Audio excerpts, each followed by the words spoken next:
welcome to Miss Cindy's Kitchen. I'm going to show you a super simple way to prepare a Thanksgiving turkey that doesn't need a lot of babysitting in the oven, so you can use your time to visit with family or prepare the other side dishes to go with it. So this is a turkey that we got on Saturday last week, so you pretty much need a full week to thaw a big turkey. This is about almost 15 pounds. But generally, the smaller the turkey, the less time. However, it's best just to get a jump on it. So you want to at least have your turkey in the refrigerator to thaw from at least 5 days before you need to cook it. Mm-hmm. And another important point, if you want to look in here, is that I always put meat in a pan to thaw because inevitably there's going to be runoff from the item. This is blood or whatever residue is in the turkey. So never put your meat directly on the shelf in the refrigerator because it can cross-contaminate everything else in the refrigerator. So that's an important point I wanted to show you guys today. So you're going to take the mesh handle off your turkey. Just snip it. And I like the ones with the mesh bags on them because it makes it a heck of a lot easier to handle a turkey and transport it. And then before we get to the icky nitty gritty of the turkey, I'm going to show you what we're going to be seasoning it with today. We're going to be using oil, preferably olive oil, but any of your cooking oils will work, such as vegetable oil, canola oil. And then as far as the seasoning, kind of like we did with a roast chicken, we oiled the skin of the bird and then used a mixture of garlic salt. And this time I'm going to use oregano because that tastes really good on a turkey. And then this Badia Complete Seasoning. This is just a really nice all-around seasoning. So what we're going to do is mix the garlic salt in a little dish. I would say at least a teaspoon, probably even up to a tablespoon depending upon the size of the bird, because it will season it quite well. And then a little bit of oregano, just a little bit. I would say about a half a teaspoon to a teaspoon of oregano. And then of this Badia all-purpose seasoning, I would give probably about a good teaspoon in there. Because you want to give enough seasoning for the turkey to add flavor to the bird, as well as to the juices that will develop as it's cooking. And then I'm going to put some cooking oil in another little dish. And then you need probably about 2 tablespoons of oil for a big turkey like this. And I'm going to show you an important part of preparing to do a oven bag turkey. And just like the produce bags at the grocery store, it's always a little bit of a struggle to find the correct end of the bag. So your big tip off is look for the seam end of the bag and then go for the opposite end. So these bags are in the same aisle of the grocery store as you would find foil and saran wrap and sandwich bags and that kind of thing. They are very, very handy. So most importantly, the instructions will tell you you have to put at least a tablespoon of flour in the oven bag. That helps thicken the juices as well as keep the bag from bursting. It has to be at least a tablespoon. And then take your bag and just kind of flip it around and make sure you have a grip on the open end so you don't make a mess. Does that happen to you? Oh yeah. So see how it's gotten a nice coating of flour throughout the bag? Then put it back in your pan. See, I even made a mess of myself. So you always want to, if you use a foil roaster, just remember that they do not have enough heft to support a turkey. So always put them on a sheet pan to make sure it has good support. And what I'm going to do now I'm going to open up the oven bag so it's ready when I have the turkey ready. And see, the flour mess is why you wear an apron when you cook. Because it's a lot easier to change your apron than it is to change your entire outfit. So, since the turkey is going to be a little wet from the juices in the bag, I'm going to use an extra pan here to kind of dry off the turkey before I season it for the oven bag. And here, you just gotta snip, snip, snip. Turkeys are a little bit more difficult to dress than a chicken, but honestly, it's about 85% the same as what you would do with the chicken. It's just, turkeys tend to have a little bit more packaging on them because they're heavier.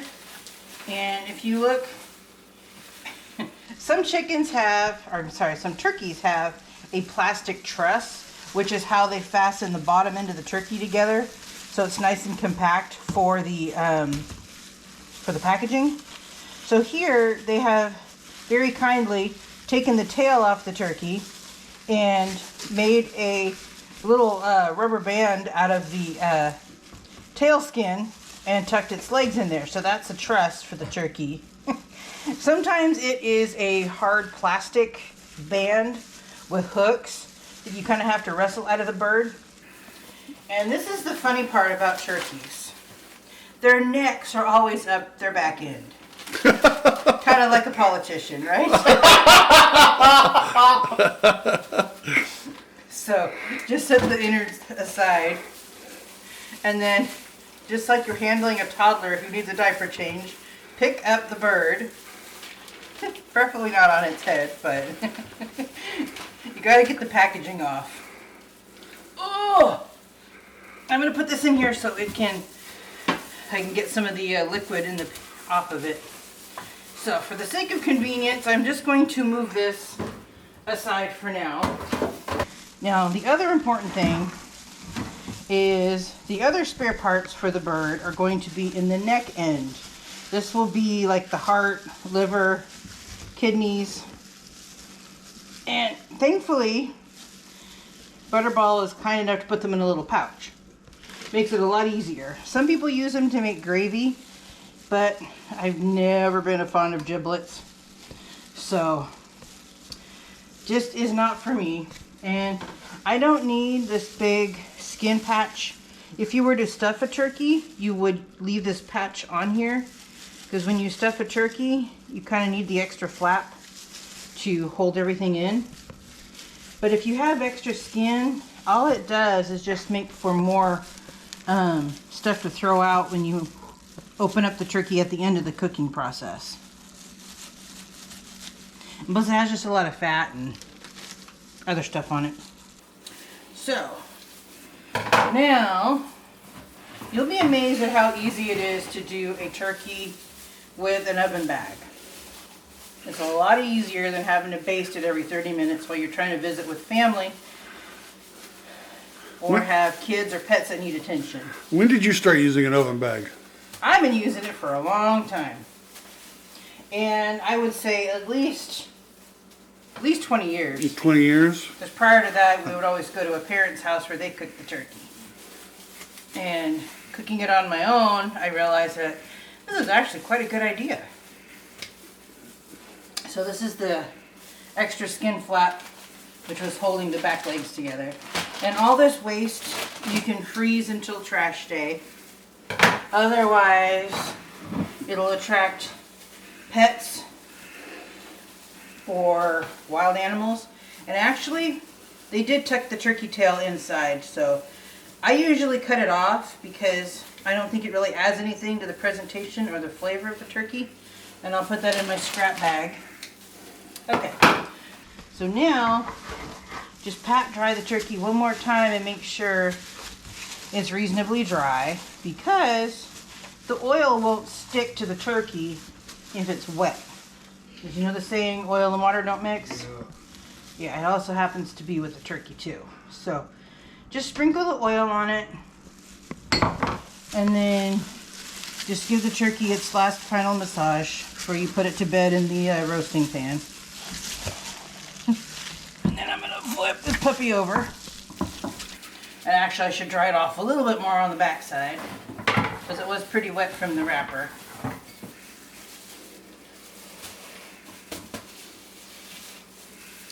Alright, then I'm going to put the rest of the oil on there. Just rub it in. And then the little dish of seasonings. Just sprinkle some on the back. And rub it in. And then another trick is if you start rub with on its breast and rub it, then when you finally flip it over, you can just put it directly in the oven bag before adding the last bit of seasoning. So since I've got the plastic tucked back a little bit, it's kind of out of the way. Put the rest of the seasoning, because you're going to just rub it in. Looks like a lot, but this is a nearly 15-pound turkey. So, we've got it all oiled and seasoned. And most importantly, like when we cooked the chicken, we're going to tuck its wings behind what would be its head, because it keeps the wingtips from getting too done. Oh. Ugh. There. So. Now, how did you discover using a turkey bag? I just want to know. Well, both my mother-in-law used oven bags and my own mom used oven bags. And I thought, I'll try that. Because you learn a lot by watching other people, which is why you're here watching us on this channel. So, now that you've got this done, you're going to take this little zip tie that's included in the oven bag box, and you gotta tie it closed. And I've discovered that there's an inside and an outside of these ties, and if you don't have it on the correct side, you will know pretty quick because you can't get the darn thing closed. Ugh. And you want to tuck in the bag into the pan so it doesn't get into the oven against the oven walls or get too hot and burn. And then your next thing to do, you need to put some vent holes in it. At least 3 or 4 holes, so that way you don't want the pressure to build up in the bag and have it go boom in your oven. So get some holes in there. And this doesn't have a pop-up timer on it, so I'm going to put a thermometer in it. So give me just 1 second, and I'll show you our thermometer. And you want to put it in kind of near where the thigh joint is, because generally that's going to be the most dense part of the bird, and therefore you will be able to see the temperature. And then when you put it in the oven, you want to make sure the temperature part is sticking out towards you rather than having to turn the turkey around and take a look on the backside. So it goes in a 350-degree oven, and pretty much turning the oven on before you start your prep is enough time for the oven to come to temperature. And then the cooking time, according to this guide, indicates that a 15-pound bird will be about 2 1/4 hours. And that is a lot faster than a 4 or 5 hour slow roasted turkey. Mm-hmm. Plus, you can just put the timer on your phone, go around the house, do other things that need to be done for the holiday, and then come back to visit your turkey 2 1/2 hours later, or 2 1/4, whichever it needs. And then in the meantime, you can get all of your side dishes ready. And then once the turkey comes out, it will need to sit for at least a half an hour before you carve it.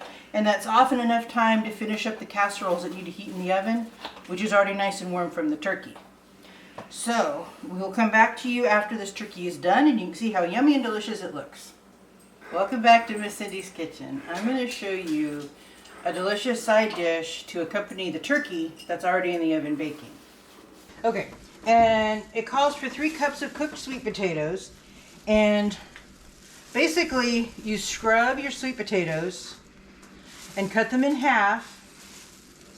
Cut the little nub ends off. And then you boil them with their skins on, because when they're cooled off, you can just slip the skins right off rather than having to peel them before you boil them. Oh, wow. And I boiled these and drained them and let them sit for a few minutes while I got the other ingredients together. And then I'm going to put them in this. This dish has a, cup measure marks here. So it calls for 3 cups. So I'll just add sweet potatoes in here till I get to 3 cups. And this is another trick you can also use with russet or white potatoes. You can scrub the potatoes and then cut them in half and boil them in their jackets, and then they'll slip right off. How long does it take to boil them? About 20 minutes. Sweet potatoes are really dense, but just keep checking them because you don't want to get them overdone because they'll lose some of their flavor and nutrients by overcooking them. And we have an extremely curious dog right at my feet. She smells food and she comes a-running. She especially likes sweet potatoes because, as the rest of us do, we think they're yummy. So, I'm just gonna... So you just undress the potatoes and put them in the pot. And you know about how many sweet potatoes it make, where it comes to make, what you said, 3 cups? 3 cups? Or Well, we will find out. I boiled 3 pounds of sweet potatoes because around here we all love sweet potatoes. So if we had more than we needed for the recipe, we would just eat them as leftovers. So you just slip them all off. Eat the rest of them. We don't use them in casserole with our dinners. Yeah, you can have them as mashed or... So you can see the jackets are pretty much easy to slip right off. Slip them right off. Yeah. I don't like peeling sweet potatoes because peeling is kind of an extra step if you don't need to do it. And once they're cooled off a little bit, the jackets kind of separate. Where'd you learn this trick? My mom. We all learn things from watching. So my mom used to make sweet potatoes this way. And I thought, you know what? That's a lot easier than peeling them beforehand. It really saves time. And I got the ingredients laid out ahead of time. And this sweet potato casserole recipe was actually on a bag of sweet potatoes we got a couple of Thanksgivings ago. Show the recipe? Yeah. Not that good a quality. Yeah, that's okay. We can type it out and put it in the comments for you all so you can make it for this coming Thanksgiving. So as you can tell, we're almost to our 3 cup mark. Let me just add a couple more.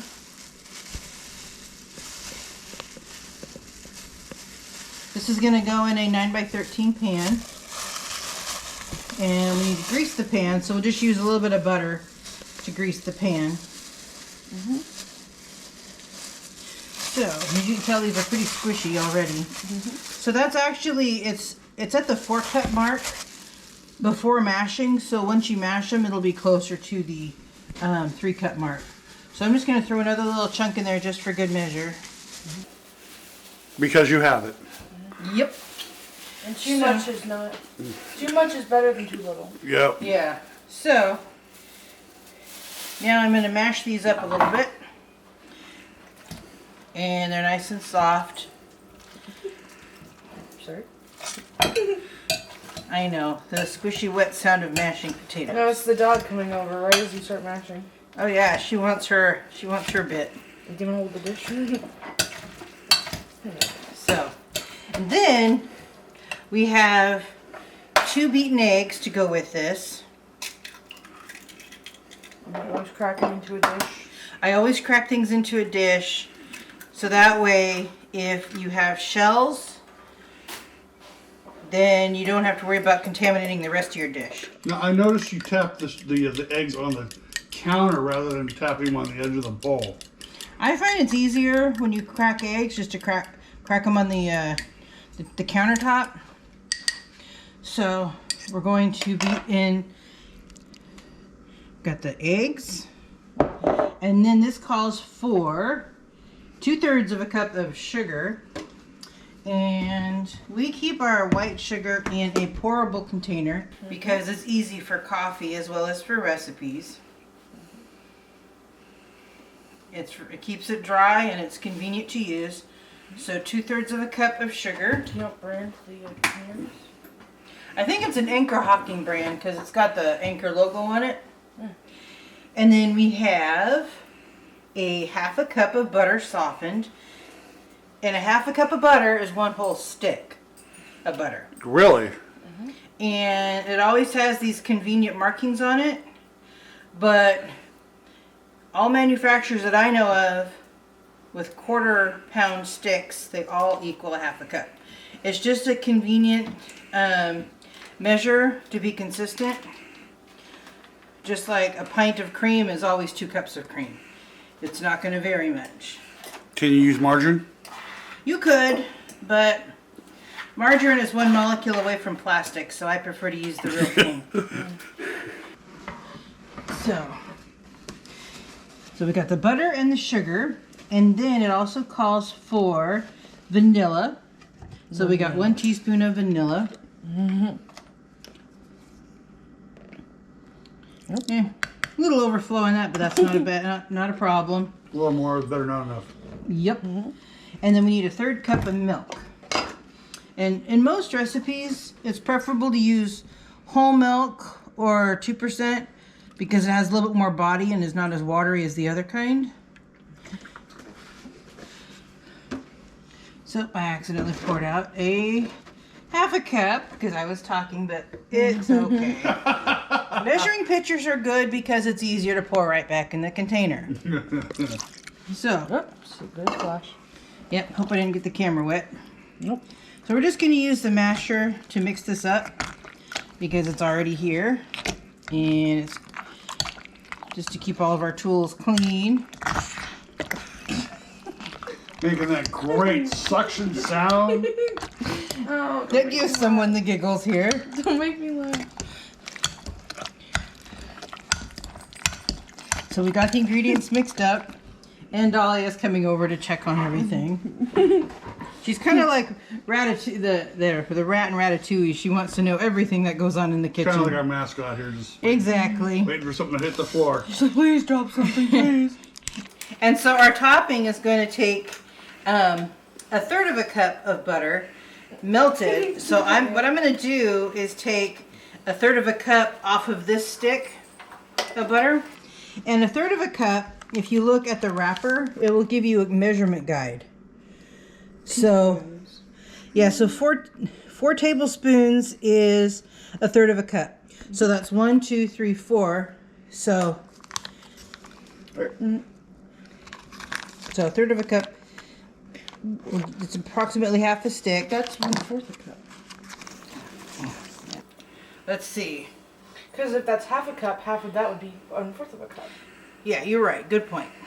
So a 1/3 of a cup is to this mark right here. So it's 6 tablespoons. It's good to have another baker in the family to know how to measure butter.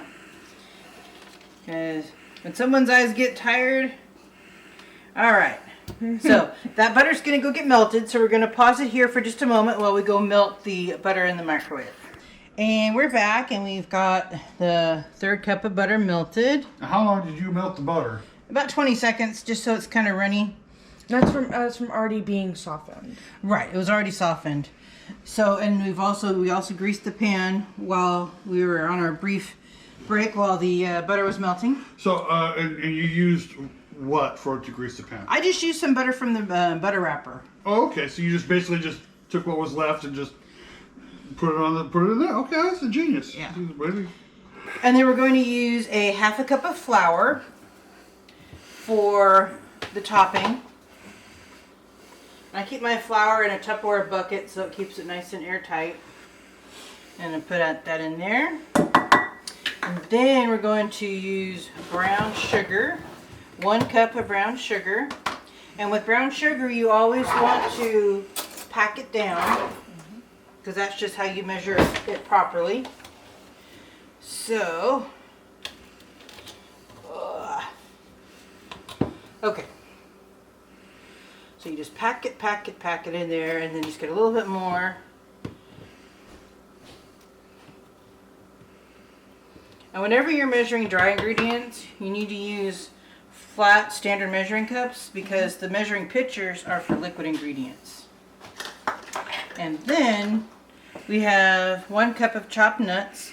The original recipe called for pecans, but I had walnuts on hand. Oh, nice. So, So whatever nuts you have available. within reason, of Within course. reason, okay. And then I'm going to use my pastry blender to mix the topping because it's a good way to make small particles out of the topping. So bring it, you just kind of got to scoop all the way to the bottom to get the butter in the bowl mixed in.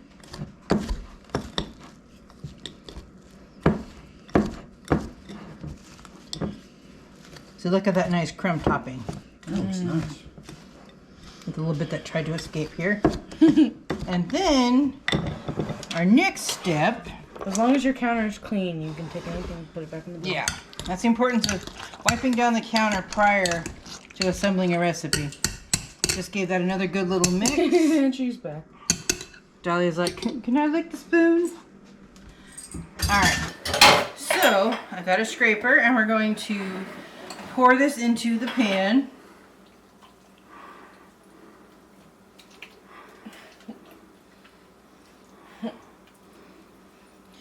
This dish is a little rich, but boy is it good.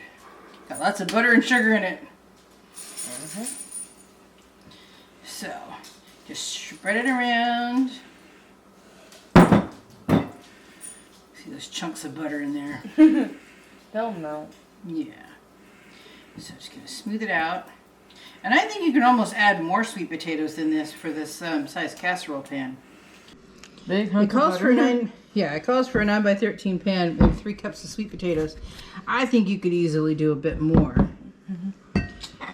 It's not a healthy dish, but it's a good one. It's dessert to go along with your dinner. There's got a lot of vitamin A in it, so. Yeah. Sure, yeah. So I'm gonna sprinkle this in here. Just kind of spread it around. This is like one of the richest side dishes, but it's so good. It kind of is nice to have a sweet dish to contrast with something savory like regular mashed potatoes or stuffing. So we'll show you how to make stuffing next. And I use a lot of shortcuts cooking, so you'll see that you don't have to spend the entire day fixing food. You can spend a lot of time enjoying your family that's come a long distance to visit when you make your Thanksgiving meal. So this is our sweet potato casserole, and once our turkey is done, I will take the turkey out and put the casserole in because it also cooks at 350 for half an hour. And so while the turkey is resting before you cut it, you always got to give it at least 30 minutes. That lets the juices reabsorb into the turkey. And then while your side dishes are cooking, the turkey's getting all ready to be carved. So that's it for now, and we'll come back in a little bit and show you what the casserole looks like once it's baked. Hi, we're back at Miss Cindy's kitchen, and I'm going to show you how to fancy up your stovetop stuffing. Ooh. Yes. So we're going to take a stick of butter because we're doubling the recipe for stovetop because we're using 2 packages. So it calls for a 1/4 cup. So I'm going to use a full 1/2 cup, which is a whole stick of butter. And then we're going to just turn the heat on. And then I have a cup of celery diced and a cup of onion diced. And we're going to saute those in the butter. So this is an easy way to add a little bit more pizzazz to a simple box stuffing without making it from scratch. You've washed your hands, good? Yes. I always start with clean hands. So we're Big gonna. chefs always wash their hands. Yes. Ooh. Hear that? Butter sizzle? covered celery. Yes. They're So gonna we're hold going the pan, yeah. slide them up the thing. We're going to let that cook a little bit. Gotta love butter. You know, I'd much rather pay $5 a pound for butter than get a box of margarine for $2 and just have it taste like grease. Tastes like plastic grease. It's just personal preference. I'd rather have a real food than something that was created in a lab. And then, once that is all done cooking to where it's kind of translucent and mostly done, we will add the 3 cups of water that's called for on the box. It's 1.5 cups per batch. And then we will bring the water and the stuff in the pot to a boil. And then we'll add the stuffing mix. And one thing about stovetop stuffing, you make it with water because they already have like chicken stock in the stuffing. Okay. Where some box stuffings call for you to mix it with broth because it's just dried bread inside the bag. This is actually complete where it's got dried chicken broth or something of the sort in there. Got all the fixings. Right. And then after the onions are done cooking in the celery, I'm going to add a cup of dried cranberries. Oh. Because the tartness and the tart sweet of craisins goes really well with the savory stuffing. And that idea came from a bag of stuffing that we would get at Costco many years ago that would have like sourdough cubes and it would have cranberries. Of course, Dahlia's right the entire time. And I really like the savory and sweet combination with putting craisins with the stuffing. Okay. So as you can see, this is starting to get softer. The onions should be translucent when they're fully done.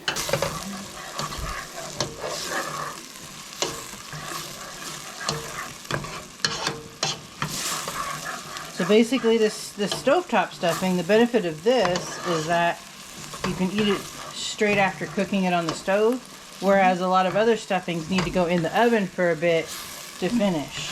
We also talk about the way you do stuffing in the pumpkin. Yeah, and actually there is a recipe where you bake stuffing in a bundt pan, you cook it on the stove, and then to shape it, you put it in a bundt pan that you've greased, and then you bake it, and then you just invert it onto a plate, and then you serve your stuffing in slices rather than in scoops. Wow. It's just another version.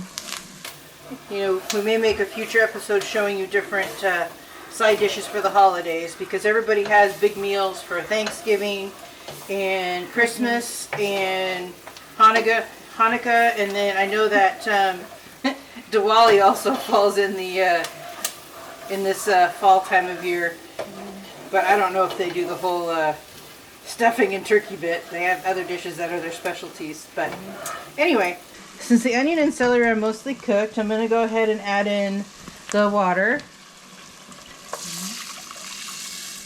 You just pour it in slowly so you don't splash. And then I'm adding the cranberries, craisins. And that way the craisins can rehydrate a bit as this mixture comes to a boil.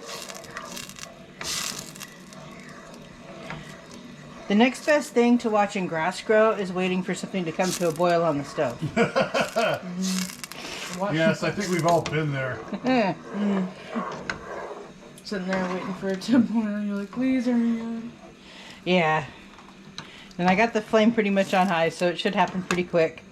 And so once this comes to a boil, at that point we add the dry stuffing.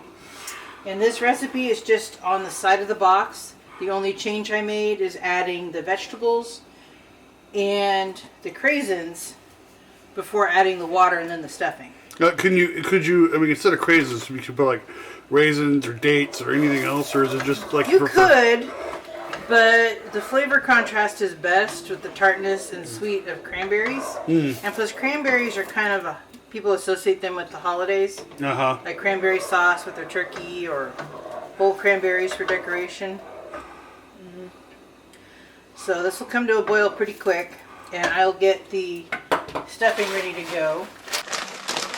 And it's really easy because all you gotta do is open the package. Because I think that the holidays are best when you don't spend hours over the stove while your guests are watching TV waiting to talk to you because you're busy cooking. They came down from miles and miles away only to watch you or hear you cook in the kitchen. Yeah. So So I'll get that ready to go, and it's just starting to come to a boil. And my kitchen scissors currently have turkey all over them, so that's why I'm using a knife to open up this package. Be careful with knives. Yes. Don't want bloody stuffing. Yeah. Or leave them close to the countertop where the dog can get a hold of knives, because she has. She's like, who, me? Talking about me? Yes, okay. Alright. So once that gets to a good boil, then I'll add the stuffing mix and then just fluff it up, and then it'll be ready to serve. And pretty soon we will have the sweet potato casserole and the turkey all ready to show you for what a potential Thanksgiving meal could look like for you, where it's an easy fix meal. You don't need to spend the entire day fixing your turkey and the fixings. You can actually enjoy some downtime on Thanksgiving while everything's cooking, and then just finish everything up while the turkey's resting prior to cooking. So, You actually mingle and watch movies with your family. yeah. So now I'm going to turn off the... Or you watch the parade, or watch a football game, or... Yeah. So I'm going to turn off the flame on the stove, and now dump in the stuffing mix. Oh, so you turn the flame off. Yeah, once the water is boiled, because you don't need to cook it any further, because it's just going to absorb the liquid to moisten the stuffing. You just kind of scoop and turn and mix it all together.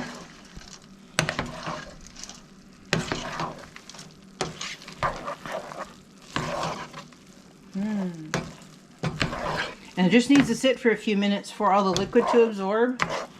And then you pretty much just fluff it up, and then you can serve it. So this is just going to sit for a few minutes and finish soaking up while we wait for the other things to be ready. And then we'll get back with you and show you what the whole thing looks like. Alright, now you all can see what our beautiful turkey looks like. And it cooked for a total of about 2.5 hours in the oven. I gave it a little extra time while I was finishing up some stuff. But you can see, even though it's in an oven bag, the skin is really golden. So we're going to open up the bag. Oh. So you can release the beautiful smell. Oh. So we have quite a beautiful turkey, even though we didn't have to spend all day roasting it and basting it. Oh my God, that looks so good. So if you want an easy Thanksgiving dinner, you can use a Reynolds oven bag. And it takes about 15 minutes of prep and about 2.25 to 2.5 hours of cooking time, and about 30 minutes to rest before you open it up. Saves you a lot of time on Thanksgiving, a lot of time and stress. And we have our sweet potato casserole that baked at 30 minutes while the turkey was resting. And then here's the stuffing that we made on the stove. There's a lot of other side dishes you can add to your Thanksgiving table, but these are two of our favorites, so that's why we're featuring those. And I will show you the beautiful breast meat. You just slice, and look at the nice, tender, and juicy breast meat. Oh, that looks so good. Nice and yummy. For some reason, Dahlia is not underneath here moaning about the turkey breast the way she moaned about the chicken breast in one of our other videos. So, you've got the nice breast meat. Oh. And then, if you want to pull off the turkey leg, my family loves the turkey legs. Yes, I do. So, I think Dahlia does too. sometimes the best way to get it's actually cool enough to touch, even though it's steaming.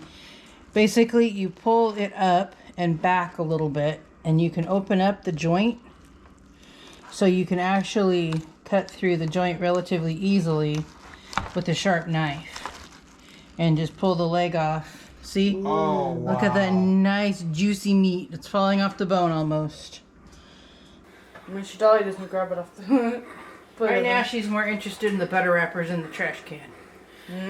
So, this is what it looks like. And then when you're plating up your turkey, it's a good idea to take some of the pan juices and pour it over the meat to keep it moist while everybody's coming to the table and getting ready to eat. So, thank you for watching this episode today where we show you how to make a stress-free Thanksgiving meal. So basically, I just showed you the two highlights of our Thanksgiving assortment. And with this, you can add a green salad or a green bean casserole or dinner rolls or mashed potatoes. But these are two of our favorites. So to keep it simple, we decided to show you the turkey and our two favorite side dishes. So happy Thanksgiving, everybody. Thank you for watching Miss Cindy's Kitchen. To get more recipes like this one, subscribe to the channel and hit the bell for notifications when new videos are uploaded. Share it out to your friends, family, and neighbors, and leave us a comment to let us know how this recipe worked for you. And don't forget to hit that like button. Again, thank you for watching Miss Cindy's Kitchen.